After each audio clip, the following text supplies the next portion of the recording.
a ti panupọ̀ láti yọ ipò kúrò láàrin àlìkámà àwọn agbẹjọ́rò ọ̀gbẹ́ni Samson ló sọ bẹ́ẹ̀. ọ̀gbẹ́ni Samson tó jẹ́ alága àwọn agbẹjọ́rò ẹ̀ka ti ìlárò ní ìpínlẹ̀ Ògùn ló sọ̀rọ̀ yìí fáwọn oníròyìn nínú ọgbà ilé-ẹjọ́ àgbà tó wà nílùú ìlárò tí í ṣe olú ilẹ̀ Yewa Àwórì lẹ́yìn tí wọ́n parí ètò ìgbẹ́jọ́ àwọn afurasí méjì tí wọ́n fẹ̀sùn kàn pé wọ́n ń lo òǹtẹ̀ sítáǹpù àwọn agbẹjọ́rò kan láti fi ṣe ìwé ilẹ̀ fáwọn èèyàn. ọ̀gbẹ́ni Magani Francis àti Òrìṣàṣèyí Táíwò tí ẹgbẹ́ àwọn agbẹjọ́rò ẹ̀ka ti ìlárò fẹ̀sùn méjì ọ̀tọ̀ọ̀tọ̀ kan tí wọ́n sì mú wá síwájú adájọ́ ilé-ẹjọ́ gíga ti ìlú ìlárò ìyẹn abilékọ F.A. Ọ̀jẹ́ládé ní ètò ìgbẹ́jọ́ náà kò lè tẹ̀síwájú lónìí ọjọ́ 26 oṣù kẹrin ọdún 2026 tí adájọ́ sì sún ìgbẹ́jọ́ náà sí ọjọ́ 4 oṣù kẹfà ọdún 2026 yìí. ẹ̀sùn méje ọ̀tọ̀ọ̀tọ̀ tí wọ́n fi kàn wọ́n ló dá lórí bí wọ́n ṣe ń lo àmì ìdánimọ̀ ìyẹn òǹtẹ̀ stamp àwọn agbẹjọ́rò mẹ́ta yìí: Olúwaṣèyí Emmanuel, Akínwándé R. Àjàyí àti agbẹjọ́rò Akíntúndé O.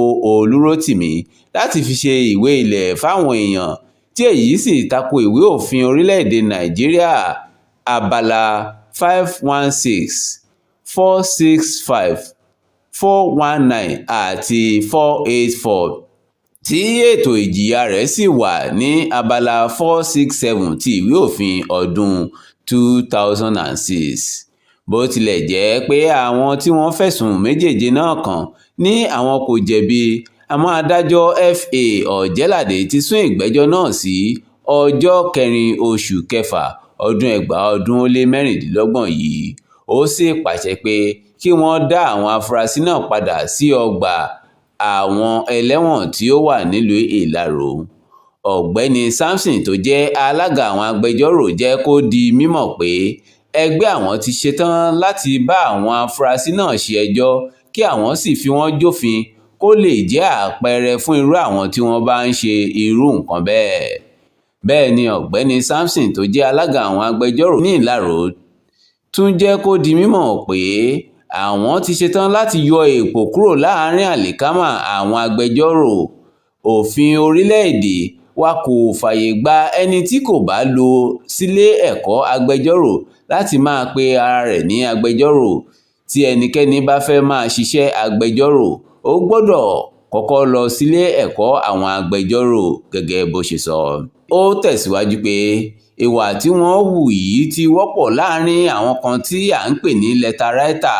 ọ̀gbẹ́ni Samson ní bó tilẹ̀ jẹ́ pé àwọn ní ọ̀pọ̀ àwọn aráàlú mọ̀ pé wọ́n máa ń bá wọn ṣèwé ilẹ̀ tẹ́lẹ̀tẹ́lẹ̀, ṣùgbọ́n láti ọdún 2026 ni òfin orílẹ̀-èdè yìí ti dá wọn lọ́wọ́ kọ́ tí ó sì ti jẹ́ kí ó di mímọ̀ pé agbẹjọ́rò tí ó dáńtọ́ nìkan ni ó láǹfààní lábẹ́ òfin láti bá ẹnikẹ́ni ṣe ìwé ilẹ̀ tàbí ìwé ilé.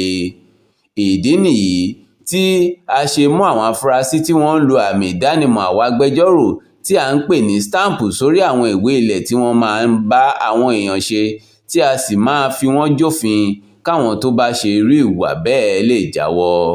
ọ̀gbẹ́ni Hakeem Dawodu tí wọ́n yàn gẹ́gẹ́ bí ọlọ́pàá kò gbérégbè fáwọn ẹgbẹ́ agbẹjọ́rò lẹ́ka ìlárò dúpẹ́ púpọ̀ lọ́wọ́ àwọn akẹgbẹ́ rẹ̀ fún bí wọ́n ṣe yàn án àti àtìlẹ́yìn wọn, torí ìyẹn ló jẹ́ kí wọ́n ṣe àṣeyọrí bí wọ́n ṣe mú àwọn kọ̀lọ̀rọ̀sí méjì yìí.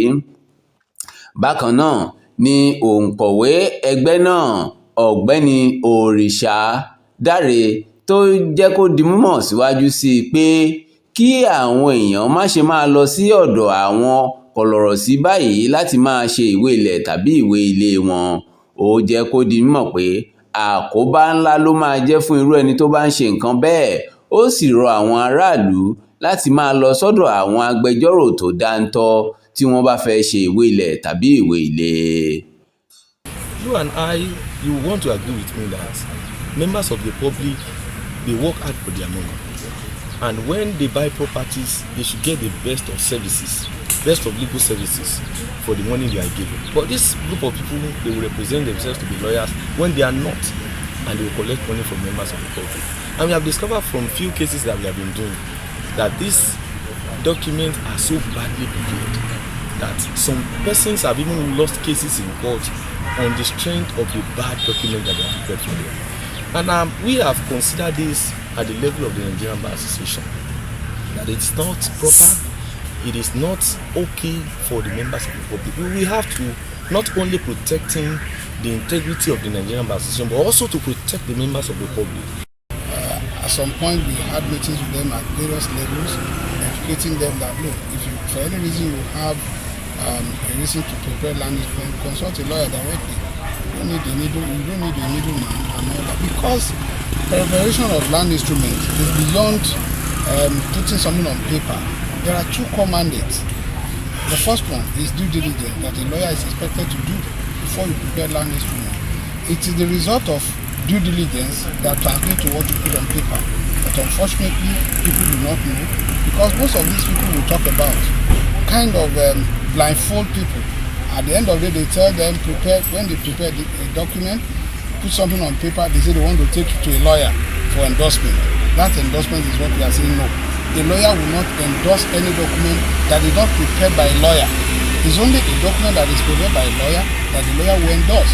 So if anybody comes to you to say that, you want to go and endorse the document, that person is presenting himself, carrying out a job that is not legally, allowed to do. So it's been very difficult because there are people who are neck deep in it. And to stamp it out, you have to engage in aggressive advocacy.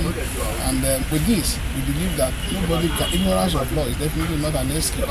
So the people that have been arraigned today cannot claim that they are not aware of this law we are talking about. This is the culmination of a smorgasbord of events which started long ago. We've been persistent and everything.